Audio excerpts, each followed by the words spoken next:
It's over 9,000!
Welcome, Super Elite Warriors, to Final Forum, a podcast for the discussion of all things Dragon Ball. I am your host, Jelli, an elite recruiting member of the Frieza Force, on a mission to find the best warriors from across the galaxy to join the greatest army of all time. And I am joined, as always, by my new recruit co-host.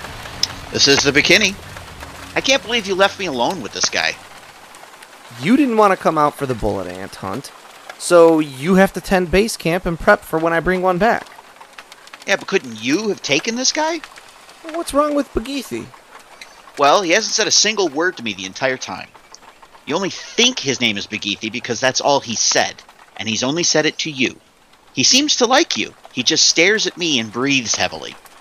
Maybe he's just overwhelmed. What if he's like a dog or something? He's more afraid of you than you are of him. When dogs stare you down and pant heavily, they're either challenging you for dominance or psyching themselves up to attack you. Then join me on the ant hunt. But those ants would probably kill me. Then stay there. But Bekinney will probably kill me. Then just don't think about it. How can I not think about it? It's my life here. Yeah, but according to you, you die almost every week, so what's the big deal? Well, it's not like I enjoy it. It's painful. Well, life is pain. There's also the smell. Listen, if you're going to complain every time there's pain or a bad smell, you're going to have a rough time in this army. How would that be any different from what things have been like since the moment we started this mission? I'd have to hear about it more? Are you incapable of empathy, or do you just have a special contempt for me? Shh! I think I hear something. What kind of something? An ant something. Now be quiet. Oh, okay. And while you're being quiet and I try to flank the ant, we can get into this week's topic of discussion. How can we discuss it if I'm being quiet? I couldn't think of any other transition. Now let's just get into it. This week, we'll be talking about episodes, what is it, like 82 through 1 million? 78 through 82. We've got episode 78, The Eternal Dragon, 79, Terror and Plague, 80, Goku vs. Sky Dragon, 81, Goku Goes to Demon Land, and 82, The Ferocious Beast InoShikaCho. With all that said, let's start with episode 78, The Eternal Dragon. We open this episode with a recap of the fight with Pilaf, Goku sans pants included. Goku returns to his friends with the Dragon Ball in tow, which means Bora can be wished back to life. Goku collects Upa, and together they fly on Kinto-un back to Karin, the land, not the tower or the cat specifically. Goku tells his friends to wait with Baba, and he will return shortly. Baba makes a prediction that Goku will save the world one day. Yamcha asks to become Roshi's pupil, who rejects him until Bulma enables his less than noble nature. And then we get a very touching musical number while Goku and Upa fly through the fantastical landscapes of Earth and the Dragon Ball universe. The boys arrive at Karin, and Goku summons Shenlong. Then the dragon appears. Upa is scared, but he manages to overcome his fear and asks the dragon to revive his father. And of course, Shenlong's like, yeah, sure, no problem, done. Personally, I was hoping for zombie Bora, but no dice. Truly, the Eternal Dragon's power is limitless. There's a tearful reunion between father and son, and Shenlong says, deuces, for another year, but Goku, little scamp that he is, manages to snag the 4-star ball before it flies off. Bora and Upa thank Goku for his kindness, and he returns to his friends. He informs everyone that the revival was a success, then immediately announces that he has to pee and drops Trial in front of everybody. There's talk about training for the next Tenkaichi Budokai. Goku gets excited about having a new training buddy in Yamcha, but that excitement is short-lived, as Roshi dismisses Goku as a student, essentially, telling him that his final mandate is to travel the world without the use of Kintoon. With everyone's eyes set on the next tournament, that brings us to episode 79, Terror and Plague. So we begin another training arc. This episode opens on a drought-riddled countryside, and a poor harvest has villagers facing hard times. Goku, some undetermined distance away, is running the countryside as instructed by Master Roshi, looking for new challenges to overcome. On the road, he comes across a girl who seems to be looking for a strong person to bring back to her village. Sadly, she has found a strong person, tiger, but he wants to eat her. So she drops her lunch, which Goku promptly eats, and saves the girl from the tiger. Back in town, the villagers seem to be setting up some kind of feast, but it's unknown for who at first. That question is quickly answered as we see some badass bikers coming in for dinner. These guys are named Ginkaku and Kinkaku, and they keep showing up at like different villages around the countryside, sort of just kind of like demanding food, and the villagers are kind of getting sick of their crap, hence the girl going out to find Goku. The girl Goku saved is named Chao, and she gives us a little backstory on the village and its recent goings-on. In town, the biker boys are complaining that their feast wasn't enough, and they need more food. The villagers are worried that giving them more food will lead to starvation. Yeah, I think I'm starting to understand the dynamics at play here. Goku and Chao return to the village right as things start to get really hairy for the locals. Chao explains that the bikers possess a gourd that basically eats people if they don't respond to their name being called.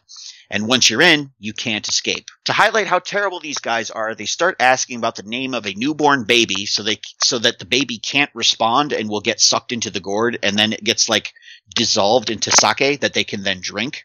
They even comment about like how delicious babies make the sake, which is just super messed up. But fortunately, Goku steps up and immediately gives his name to the bad guys. Great move there, buddy. It should be obvious to anyone at this point, Goku gets trapped in the gourd and only remembers how the gimmick works after being captured. Goku tries to bust out with a Kamehameha, but while the bad guys party it up. Doesn't work. But the bad guys decide to open the gourd, thinking that Goku has been dissolved and they can take a sip. Instead, Goku pops back out.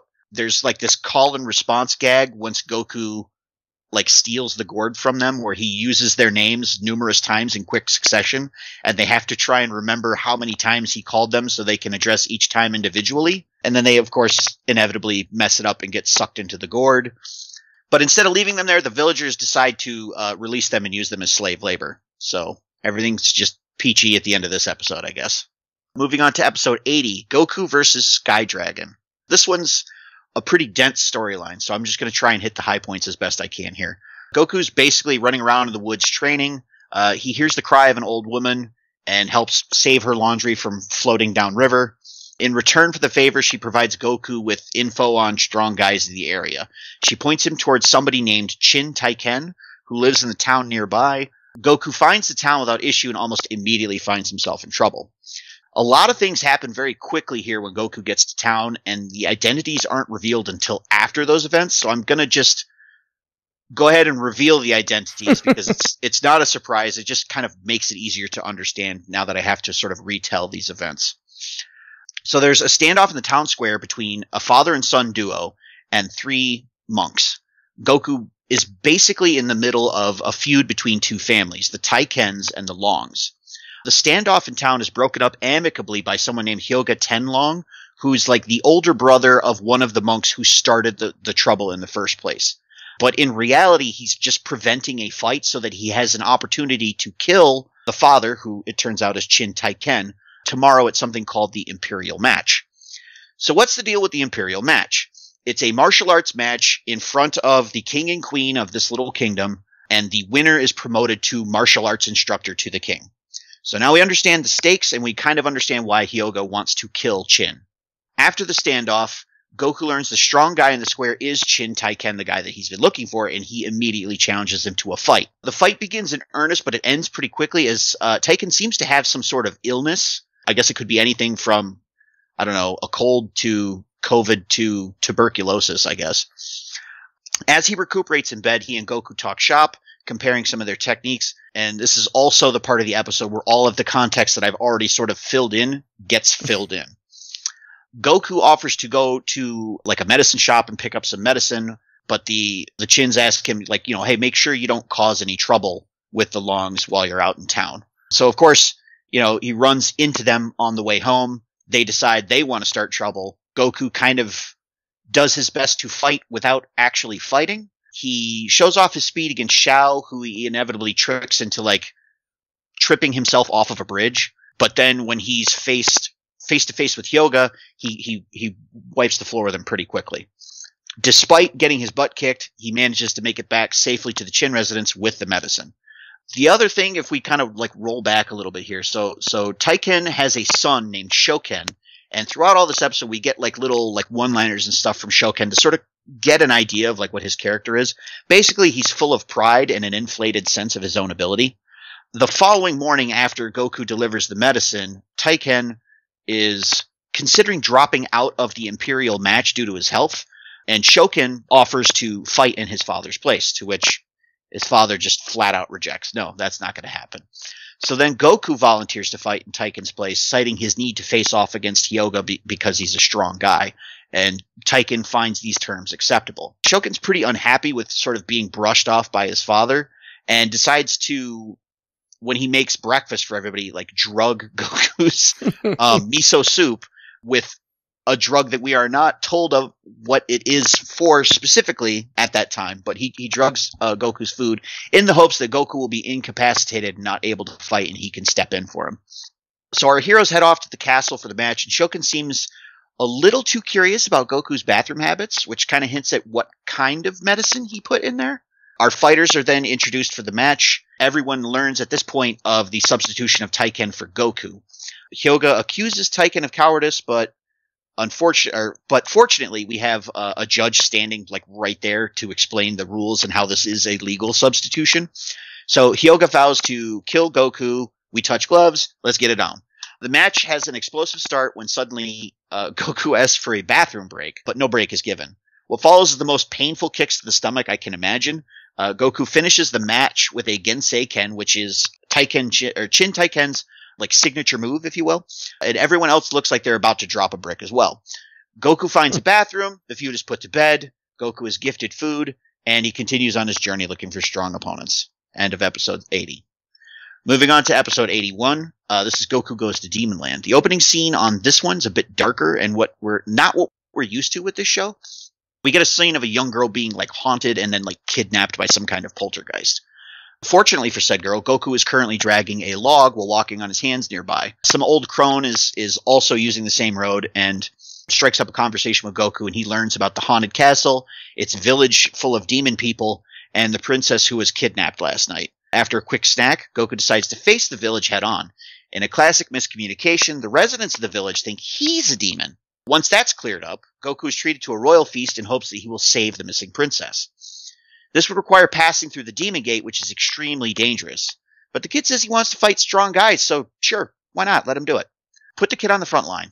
And then the next morning, the king brings Goku to the Demon Gate. We learn that Shura, the demon world's best martial artist, has wedged the door open with a sword that will not come free until he's defeated in battle. Goku obviously takes this as a personal challenge and runs off to face Shura. Goku is ambushed by Mela and Gora, two guards to the demon world. Goku tries to pass peacefully, but bureaucratic red tape forces the demons to act. Goku manages to hold them off, displaying great strength, but only seems to pique the demons' interest. They discover Goku's looking for Shura, and we learn that Misa, who is the princess, was not only kidnapped but is being forced to marry her captor. Ew. Mela offers to take Goku directly to Shura. We get Toriyama's interpretation of a demon's wedding, which features a fighting tournament, I guess. Goku volunteers as tribute and mops the floor with a couple jobbers. Goku calls out Shura directly with a challenge. Shura accepts by kicking the kid in the face. Battle is fierce and Shura seems confident of victory, but a well-timed throwing knife and a Kamehameha wave later, and Goku's the winner. Or at least a long enough distraction for him to grab the princess and start running out. Misa gets returned home. Goku pulls out Shura's sword, permanently closing the Demon Gate, and everyone lives happily ever after in hell. That brings us to our last episode for this week, which is episode 82, The Ferocious Beast InoShikaCho. A lot of recap at the start of this one, but it's worth it as the opening animation is higher quality than usual, and I think it actually continues throughout the whole episode, if I remember correctly. Yeah, this episode looks great. We get a nice action shot of Goku stopping a runaway tractor, which feels like it belongs in an episode of Beverly Hillbillies, if I'm being honest. So why were they driving through the mountains with everything they own? The InoShikaCho, of course, a terrible beast that chased them from their home. Goku decides it's the perfect time for another match. Back at Kame House, the boys are still training, and Roshi's flipping through old memories. Here we learn the InoShikaCho is actually the pet of the Crane Hermit. Back in the mountains, Goku's hot on the trail of the InoShikaCho. Also pursuing the beasts are villagers and 2 students of the Crane School, who presumably study under the Crane Hermit. As Goku catches up to them, he's just in time to see the students take down the beast with a couple of well-placed kicks. Turns out these guys were hired to take down the beast by the village. They get their payment, they get some food, they grab the pig, and they head out of town. They set up camp and are soon harassed by Goku, who is also looking for food. As he approaches, we see that InoShikaCho isn't dead, and it appears that these guys are running some kind of racket. Angered by being discovered, they lash out at Goku, trying to kill him.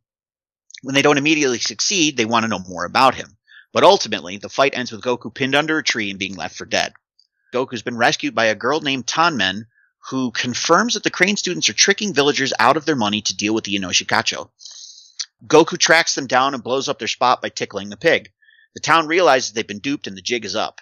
Trying to save face, Three Eyes throws a burning log underneath the beast as proof that he is no friend to the creature, which causes it to get a severe burn on its back. This wanton cruelty upsets Goku, who saves the beast and immediately places suspicion on himself. The InoShikaCho creates confusion, and our villains use the disarray to beat a hasty retreat. Goku saves the beast and makes the Tanmen to be looked after. There's a villager ambush on the way, but the girl and her father show up and set everything straight. The beast is tended to, and Goku finds a clue as to where the Crane students are headed, which is Papaya Island and the Tenkaichi tournament. And there we end episode 82. Yeah, pretty fun for filler, some of this stuff. Yeah, I did enjoy these little one-offs. These were really nice. We with the Sky Dragon one, I think we got a nice little constrained, like, one episode story that I thought was pretty satisfying. And then just for the InoShikaCho episode, the combination of getting introduced to the Crane students and just the overall quality of the animation being a little bit higher than what we've seen these last few episodes was a really nice combination. Yeah, it bears restating that they're filler, and so this, is not intended to be our first interaction by Toriyama with Tien Shinhan and Chaozu, right? The anime staff had the benefit of being able to look ahead, at least somewhat, and see that these 2 characters are about to be antagonistic, and so decided to put them in. I have a couple of notes on some of the Pilaf stuff that I forgot to put into our bigger notes. So when Baba is doing her little incantations and she's like going like like to use her seer stone or whatever to see where the Dragon Ball is, this is likely adapted from old folkloric songs that are sung during the Oban festival. It's kind of like the equivalent of saying like eeny meeny miny mo, which I hope doesn't get us canceled, since that's now, like, we've learned in more recent years that that's, like, basically like a racial motivated nursery rhyme. I never knew that as a child, but it's the point being, really, it's a bunch of words that are ubiquitous but have, like, lost their actual meaning over time. Mm-hmm. And so Toriyama's just kind of twisting these words to his purposes. It might be something like, you ever see that one Bugs Bunny episode where he becomes Super Bunny, and he's got the two antagonists of the episode going bricka bracka firecracker zis boom ba Bugs Bunny rah rah rah. Oh yeah, it's like that. So we could get us away from the racially motivated stuff. Although we're going to find out that that's probably a racial epithet or something too. It was the 40s, right? So. But no, it's nonsense words, but that are like kind of ubiquitous is the point here. Torishima says the part where Goku gets his pants burned off has always been a favorite of his, as it shows that Goku is being... He goes into like a really long thing. It's wild. He talks about Goku being reborn through this experience that he's just undergone with his grandpa and Baba and all this stuff that he went through with the Red Ribbon Army. He is now being born again. He's being rebirthed. And after his birth, he's just going to keep getting stronger and stronger, just like he did after his birth in real life. Every time he like gets his clothes torn off, he's being born and being reborn and gets stronger, right? That's like Torishima's take on it. It's like every time you see Goku's outfit get annihilated, he gets stronger. It's kind of an interesting take. I never thought of that before, but I mean, I guess it follows on the themes, especially when you think about like the Tao Pai Pai fight, where his duds basically get wrecked. Yeah, but it is also a point of great growth for him. Right, and when he turns into Uzaru at his grandfather, at the Tenkaichi Budokai, when he turns into Uzaru against Pilaf, like every time his clothes get ripped off, he's born again into new strength. But Torishima goes on to lament that abroad, when it was initially shown, the scene was shown edited. It was shown with Goku wearing boxer shorts underneath. And he then, like, because this interview is from, I think, before these like uncensored episodes kind of aired. But he encourages people who have only ever seen the edited version to try and find it, because he also notes that he's seen the scene in front of a great many audiences and with a great many audiences. And it's always, he says, it's always kids who just find it funny and think it's silly, and only ever the adults who are offended by it, which is pretty true for what we've said for like all of the possible censorship in Dragon Ball. Yeah.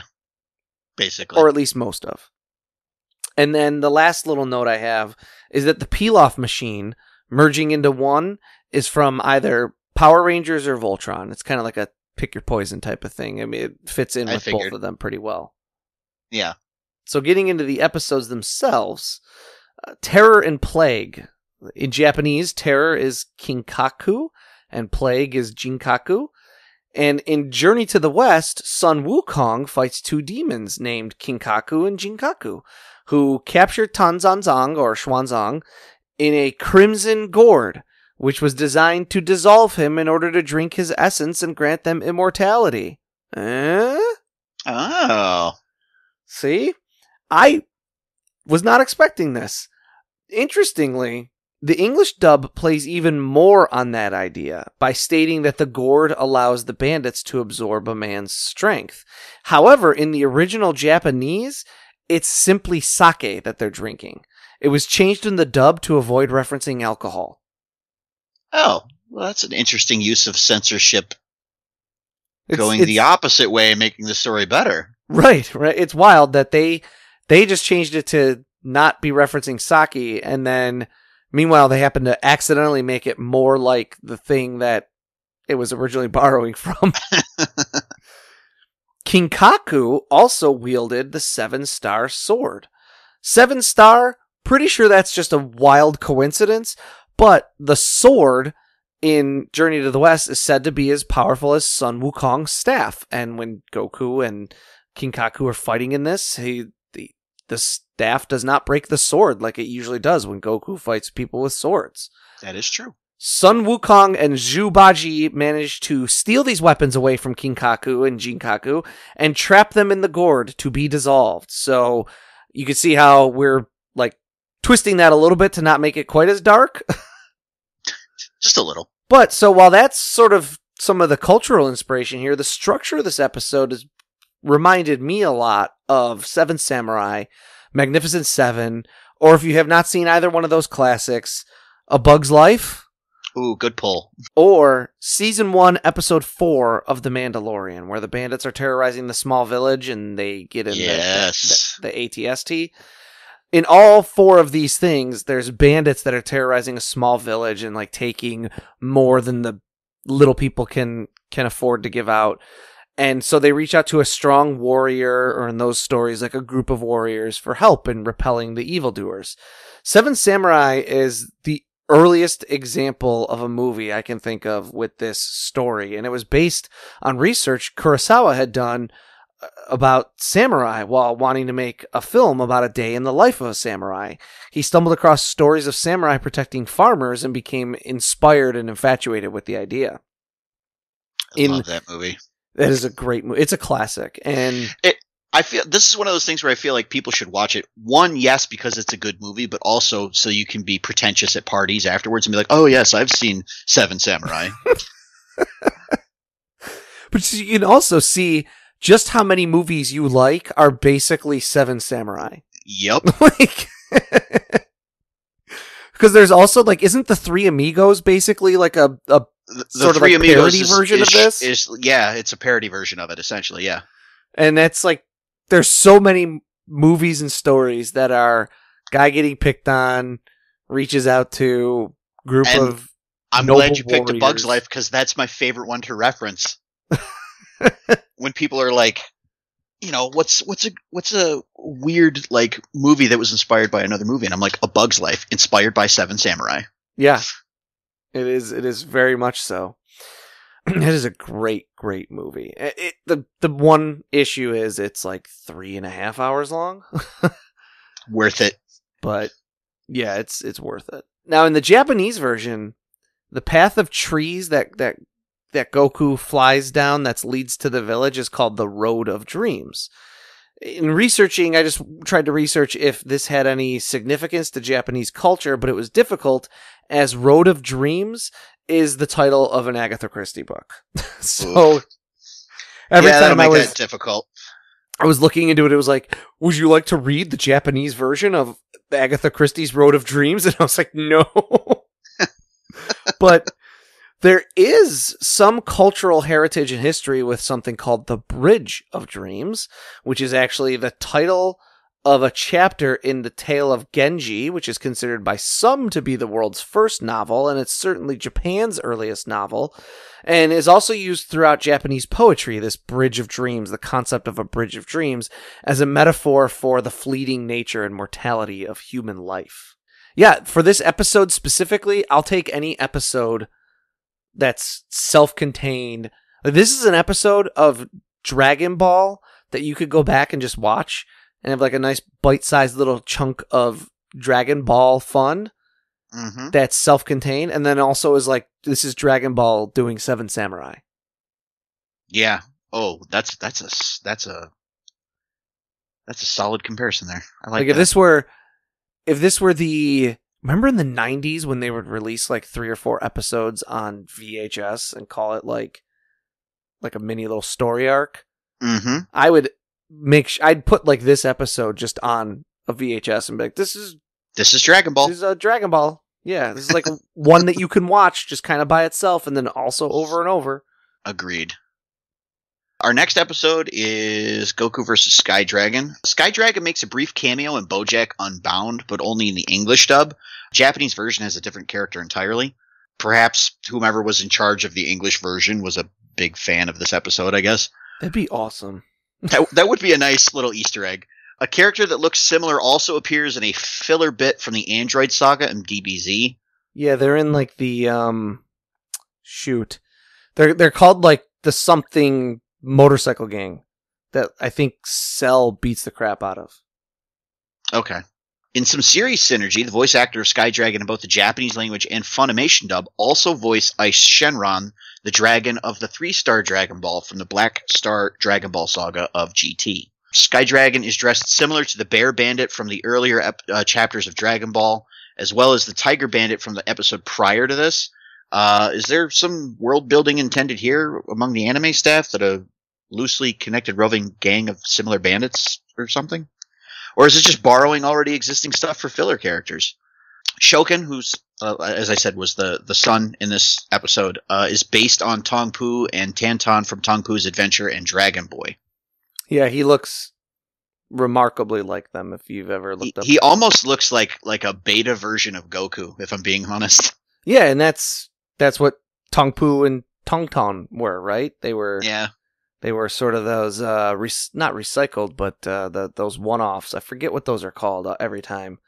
They're called like something manga, like Pleh manga. But it's basically like the one-offs, the one-shots. And yeah, those two characters are from some one-shots that he did while trying to come up with the idea for Dragon Ball. If you want to hear more about those, go back and listen to that episode we did. I think it was called did we call it Dragon Ball Prototypes? I think maybe. I think it was something like that. Yeah. And we went into all the little kooky similarities with Dragon Boy.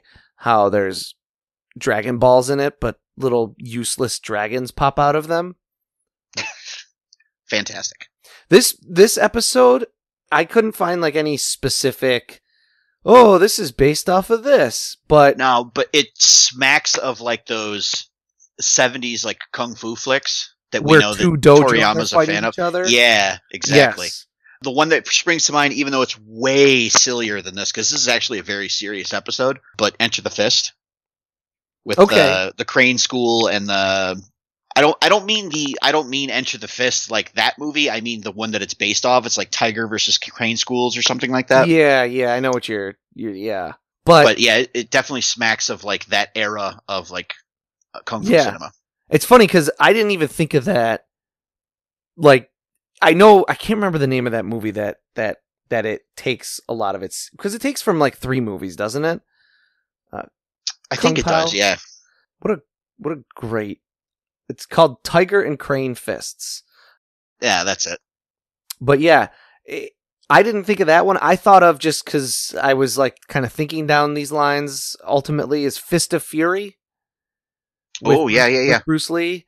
And that's pretty similar. I mean, there's some kind of big differences. In Fist of Fury, the movie's more about Japanese colonialism, and it's the Chinese dojo is fighting with the Japanese dojo over who gets to be. Is this the one that's who gets to? Oh no, this is different. But it's just who's superior. Fist of Fury, I think this is the one though that has some decent comedic beats with Bruce Lee in it, like dressing in disguises and things like that. It's right. Got some of that good stuff in it, and then also it's got some great action sequences. The other movie it reminded me of was Akira Kurosawa's first movie. So again, now we're gonna get 2 Kurosawa references in a single episode here. But it's almost like the company that did the anime was like, okay, so we got a couple filler episodes. What do? I don't know. Do we just do our own versions of Kurosawa films in 20 minutes instead of 3 hours?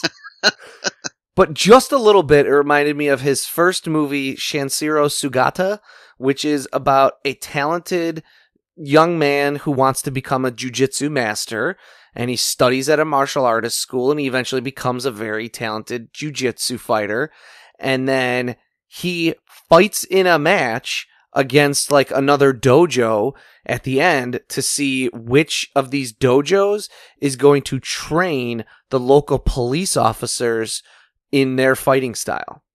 Oh, interesting. And so that kind of lined up with the whole idea of martial our 2 masters are going to fight to see who gets to be the royal dojo or whatever, right? Shanshiro Sugata, though, had 18 minutes of footage cut out of it when it was released, because it was released right at the beginning of World War II, and Japanese censors took out anything that felt too, quote unquote, too British American. Okay, well, I guess that's fair. A lot of that footage has never been recovered, and so Criterion, when they put the movie out, they put out all of Kurosawa's stuff. It opens with a title card that says this film has been not modified from the debut without consulting the director, which, I mean, he was dead, so obviously. 1,800 feet of footage was cut in 1944 to comply with the government's wartime entertainment policies. So, oof. Hopefully somebody saved that so we can. It's just lost. Have a record of it. It's just lovely. That's what happened to everything back then. People didn't know how fragile film was, and it got lost. And a lot of it too, a lot of Japanese movies from that era got lost during the fire bombings. Ah, I see. When Americans would just literally try to burn Tokyo to the ground. I forgot about that part.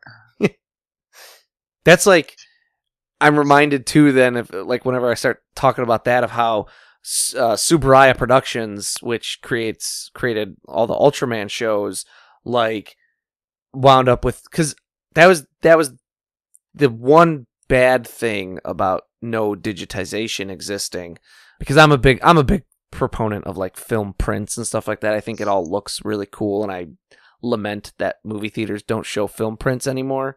This is a complete surprise to me. I never knew.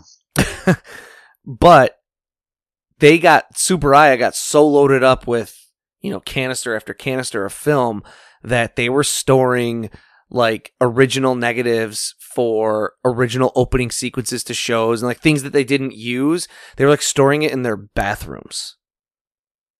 Oh. Because I don't know about that one. They ran out of storage space, and someone would be like, find a place for this box of stuff, and they'd like throw it in that bathroom that nobody ever uses. That is some excellent organizational skills. Yeah. So, moving on to Goku Goes to Demon Land. I was just curious, King Cress and Queen Cress, is that like watercress? Are we keeping with the food puns here? I can't believe I missed that, honestly. I was very unsure. I couldn't find anything. But Shula, his name is derived from Shura, the Japanese term referring to Buddhist demigods known as Asura, which were creatures who were said to have 3 faces and 4 or 6 arms, and were basically like the titans of old Greek mythology.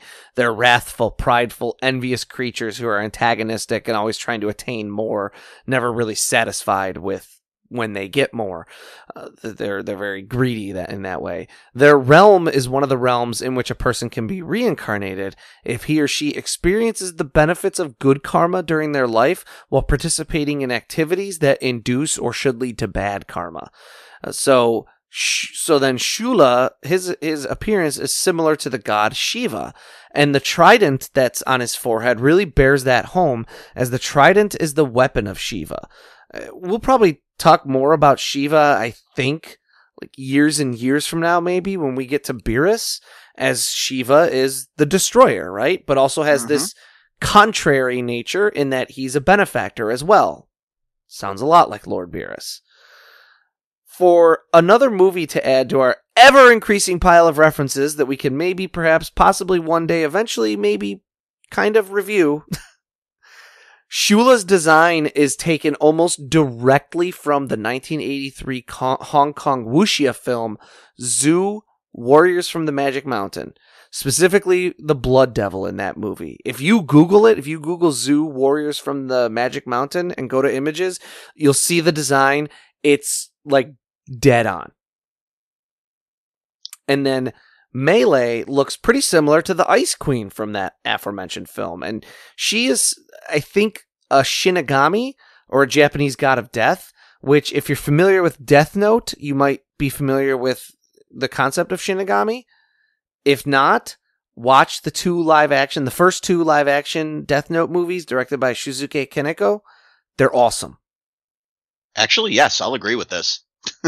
Not the Netflix version, though. Not the Netflix version. Not the Netflix version. The Netflix version is terrible. Not, what is the third? The third one was called like L Change the World or something, and it's like an interquel between the end of. It's like takes place between like the 3/4 of the way mark through the second movie and the end of the second movie. But yeah, not that. Just Death Note and Death Note 2, directed by Shusuke Kaneko. Those movies are awesome. I actually watched them recently. Or even the series or the manga. Honestly, they're both really good. I've heard the anime is pretty good. I have never checked it out. The anime is really good because it sticks pretty closely to the manga, which was also really good. Okay. I might check out the manga, maybe. It gets a little crazy with the planning in some spots, but you kind of just have to sort of just suspend your disbelief and go with it. I mean, that's the movies too, right? When they're like, yeah. And that's the thing, is like you've got literal like beings of death running around. Like, you kind of have to suspend your disbelief. I watched those 2 movies within the past, I'll say, month and a half. And that's way more recent than I did. I could not at all tell you the ultimate plan and how it shakes out with the whole burying the Death Note and all of that stuff. Oh, well then definitely if you get the chance, read the manga because I have a feeling you'll enjoy the zaniness. But yes, the Death Note rules is the takeaway, but not the American adaptation. Shocker. This is usually the case with this stuff. Gola looks like a standard demon, just like you'd see like one of the Hiffle workers, or even like King Yema. He just kind of looks like a standard demon with his little pointy hat. We might kind of reference this episode more in the future when we get to the movie Sleeping Princess and Devil's Castle, because I feel like there's like some similarities there. At least with like demons and having like an impromptu like tournament where then Goku challenges like the strongest person. I mean, those are like kind of beat for beat story similarities. What the goal of each of these things is a little bit different, but like there's some pretty striking sort of plot similarities between the two. Right on. Moving on to the next episode, the Rampage of InoShikaCho. InoShikaCho is a boar, or Ino, a deer, Shika, and a butterfly, Cho, and is a combination from the game Koi Koi, which is played with a style of Japanese playing cards known as Hanafuda. These cards are used in Hawaii to play Sakura, and Koi Koi is a game where the object is to form special card combinations. The ubiquitous nature of this game influences even other anime like Naruto, where there's a character named Yamanaka Ino, there's another one named Akamichi Choji, and then there's Nara Shikamaru, who form like Team 10, and they're when they attack opponents, they call their formation InoShikaCho. A direct influence of Dragon Ball on something else for a change. Yeah, that was really all I could find on this. Nothing about this really specifically sung to me as like any specific kind of thing. Interestingly, with the uptick in the quality of the animation and the, I want to say like personification of InoShikaCho, where he's given like, he's vaguely anthropomorphized, he's given like some emotion and sort of ability to communicate. Mm-hmm. I was reminded just in general a little bit of like Disney. I could kind of see that, yeah. Especially with those early on in the episode with the wide shots of like the mountains and then like stuff going on in the background, but your characters in the foreground sort of like watching what's happening going on. And especially like InoShikaCho's like design. Yeah, it's definitely more on like the almost goofy side. Yeah, and how he as opposed to being like genuinely terrorizing. Right, and how he behaves like I said, like vaguely anthropomorphized. He feels like he'd be right at home in like a Disney thing where, I don't know, like someone would have him as their pet and he would like nod to them. He strikes me as like the animal familiar of the villain that does a heel turn in the third act to help the heroes. Okay. I can't think of one specifically at the moment, but that's the trope I'm thinking of. Not that like turns towards the hero's side, or anything. No, but just like does some small thing to like help the hero defeat the villain. Right. But just for the animal sidekick to the villain is like, like your Iagos or Flotsam and Jetsam from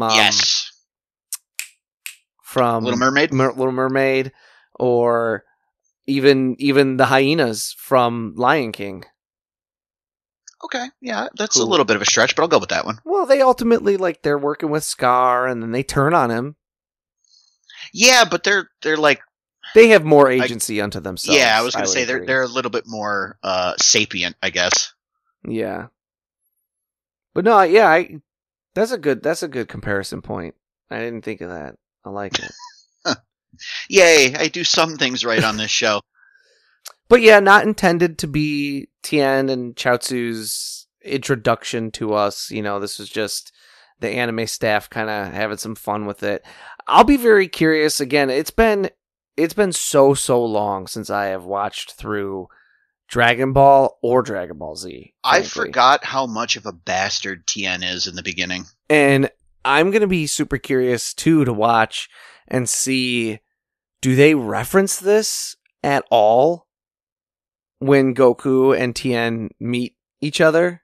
I don't believe they do, no. So it's just sort of like hand waved away, much like lunch. But that to me is like the overall theme of these episodes. It's the anime staff sort of flexing muscles that they don't normally get to use. And just like some of the previous filler episodes that we've talked about, I think they did a fantastic job with these. I do too. I think when we talk about like filler, there's good filler and bad filler. And but these are good filler. This is the good filler. I think it's kind of interesting that it seems like the more filler an episode is, the more that an episode is not based on any part of the manga, the less time is wasted on like recaps and drawing things out, and the more time is just spent trying to tell a single story.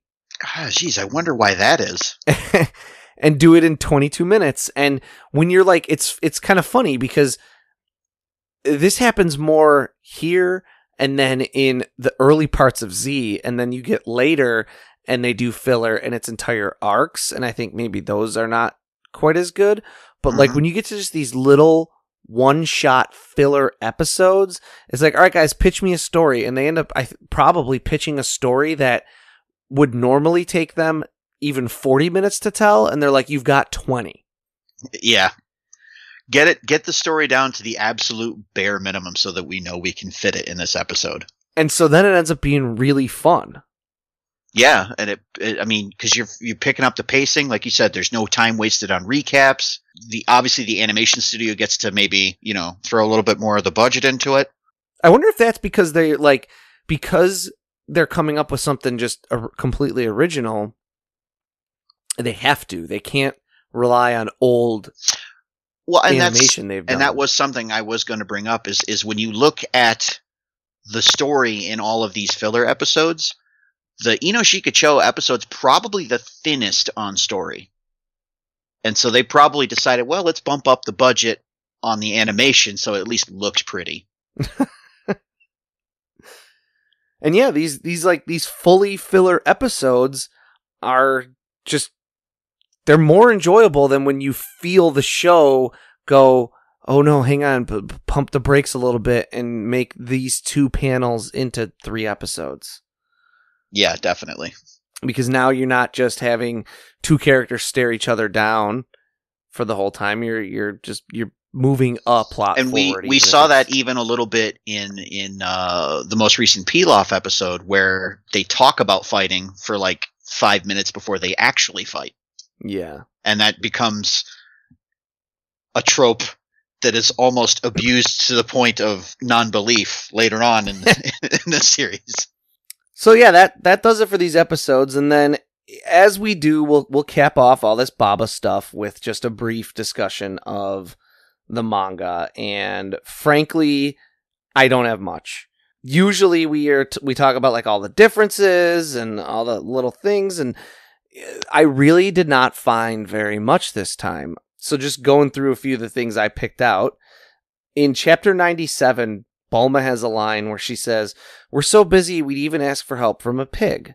And Oolong says, "It's supposed to be a cat." And that's like a Japanese euphemism, I guess, or saying or whatever. That's basically definitely lost like in translation. It's more or less lost in translation, but we've kind of talked about this before, how cats are seen as like notoriously lazy and mystical in Japan. And how they are known to like wander off into the woods to work on their mystical, magical cat powers. And so if you're so busy you'd ask for help from a cat, you're so overloaded that you would ask for help from someone that wouldn't even give it anyways. That's pretty busy. In chapter 98, Goku calls Baba the ball-seeing crone instead of the all-seeing crone. And I thought that was a fun, that's a good way to Americanize the Uranai versus Uranai thing that we talked about. Yeah. Which they've done a few times, I feel. We've talked about a few times they've done, like, the pun is a mispronunciation or whatever, but it doesn't translate at all. But I thought this was a good one. In chapter 99, when Upa becomes the cross, I thought it visually worked better in the anime because, like, they overlay the cross image onto it. Okay. But I think the joke is funnier in the manga. Because he's just standing there with his arms outstretched, and Dracula is like, "What are you doing?" And he's like, "I'm a cross, the enemy of all vampires." And then he goes, "Oh no!" You're right, that does work better. And I think that's funnier, like, it has no effect until he's told, "I'm a cross." In chapter 101, Baba says something to Roshi where she's like, "Oh, you still having those quote-unquote nosebleeds?" Which you might just gloss over as a reader and be like, nosebleeds, because Roshi gets nosebleeds. But we've talked about what those nosebleeds mean. So it's a boner joke for you. Basically. So we had scrotal discussion in our last episode, and now boner discussion. Elder boner discussion, by the way. Chapter 103. This was one of the bigger differences I had. Goku takes out Mummy-kun with a single punch, as opposed to him, like, getting wrapped up in his bandages and falling down towards the devil's toilet and good old them play fighting for time. A bunch. He takes him out with a single punch, which, think about what that means about the strength of General Tao, even, like, after Goku has trained. He trades punches with Goku a little bit. Mm-hmm. I just thought that was interesting. Also makes my boy Yamcha look like even more of a joke. Yes, it does. Yes, it does. In chapter 104, Devilman only uses the evil expansion wave once. He does not try again. I do like the gag of using it a second time in the anime, though. I do, too. I especially like how, I don't know, because you're watching him subtitled, I don't know what the translation said, but in the English, like, dub, Goku says, "Oh, can you try a different color next time? Maybe purple?" That's pretty good. No, there's no joke like that. In chapter 112, Krillin remarks that Goku will never have to go on another quest for the Dragon Balls ever again. Which, Well, now we know why Krillin doesn't have the crystal ball. And then I've got a couple of quick cover art notes. First of all, remember when I was talking about way back when we did Muscle Tower, and I mentioned, like, the one episode that's got, like, what looked like games all over it? Yeah. Most of what I think I said in that episode wound up being accurate. It's like a small crossword puzzle. The two pictures that looked like they were the same are a spot the differences thing. Okay. And then there was, like, a couple of other word puzzles. It's, like, all, like, supposed to be games or something. And there was really no other purpose to it, actually. But then, chapter 107 on the cover has a congratulations banner, which is meant to commemorate the 2-year anniversary of Dragon Ball, which is made even more explicit in the chapter 108 cover, which has text reading Dragon Ball 2-year serialization anniversary commemoration present, and it details a contest where readers had to send in postcards to Shonen Jump, and in return, 5 lucky winners would receive telephone calling cards.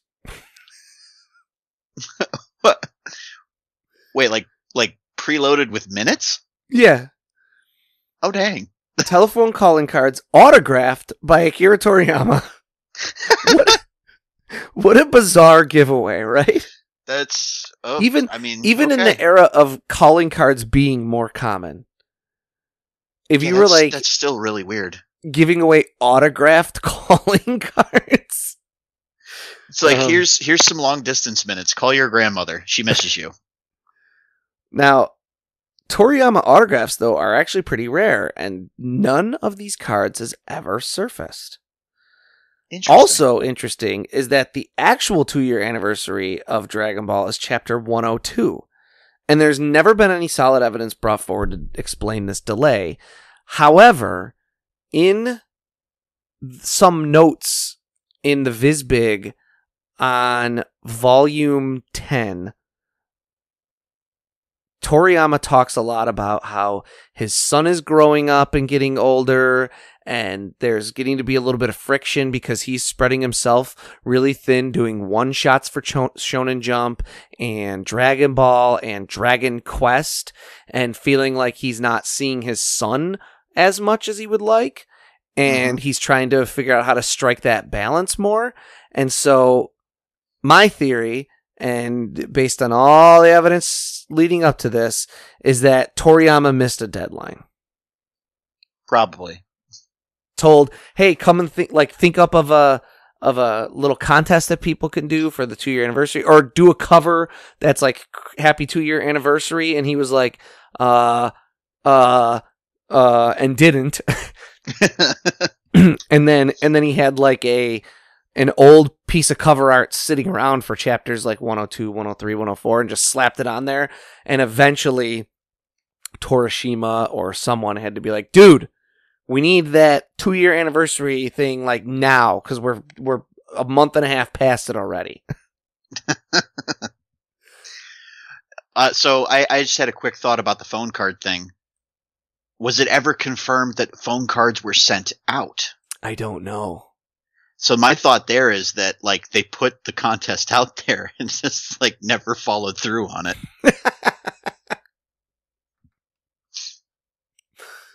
That would be awesome too. It'd be awesome if this gets a little bit morbid, sorry, but when Toriyama eventually does pass, they're like going through his stuff and they find a drawer filled with like autographed phone cards. We'll be part of I'm like a dozen people now that will laugh if that's the case.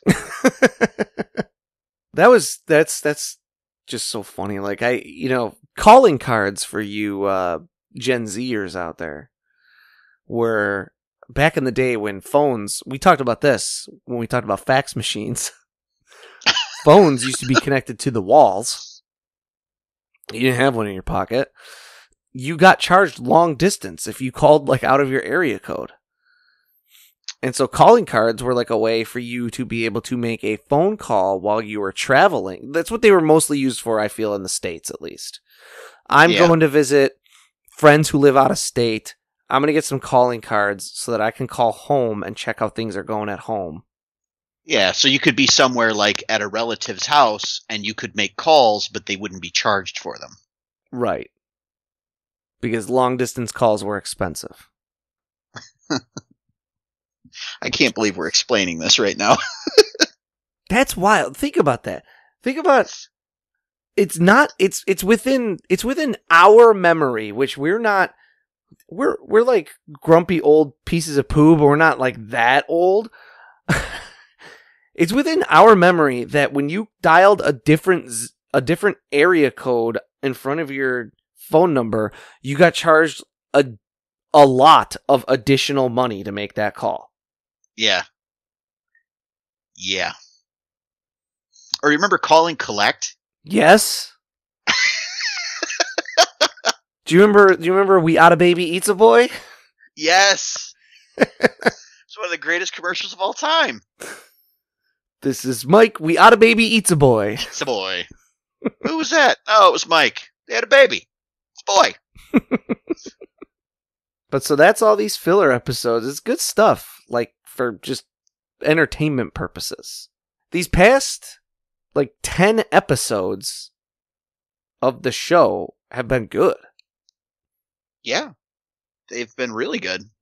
And I agree with your assessment earlier. Like I think you could put all 3 of these episodes on like a VHS tape, and that would be a decent collection of like weird little Dragon Ball. And you wouldn't feel like you're missing anything if you got these. Yeah, it's not tied to anything else, so you don't have to worry about like what the storyline in the what the main storyline is or anything like that. It's just here's some fun little side adventures that don't mean anything in the big scheme of things and are just a lot of fun. Yeah. Good stuff. Well, speaking of telephones, I think I hear something. Is it the incessant sounds of your complaints about every single mission we undertake? No. Maybe it's Bekinney getting angry with your constant complaining. Hey, shut up. Bekinney he's... I don't know what he's... Oh my god! What? What is it? No, get away from me. Back off. Back off. What? Is it an ant? Is it Bekinney? Is it something else? Ah! Hang on, Bekinney, I'm coming! Oh no, not this. Not like this. Ah! Listeners, we'll take our leave of you here. Is Bekinney being attacked by a giant bullet ant? Is Bekinney finally tired of Bekinney's childish complaining and taking him out? Will I have a cool new co-host next episode? Find out next time and help us achieve our final forum.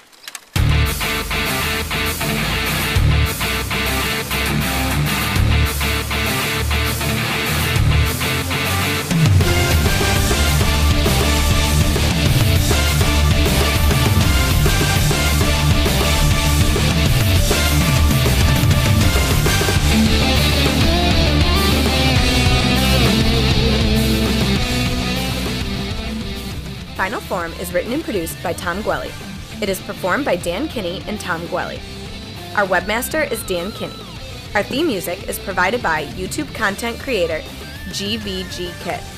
Want to learn more about the Dragon Ball universe, including concept art, behind-the-scenes interviews, and recommendations from Jelli and Bekinney? Connect with us on social media. Like us on Facebook, follow us on Twitter at Final Forum Pod. Make sure to subscribe, rate, and review wherever you receive your podcasts. And of course, make sure to share it with your friends and family and help us spread the word of the glory of Lord Frieza. The Frieza Force thanks you for your listenership.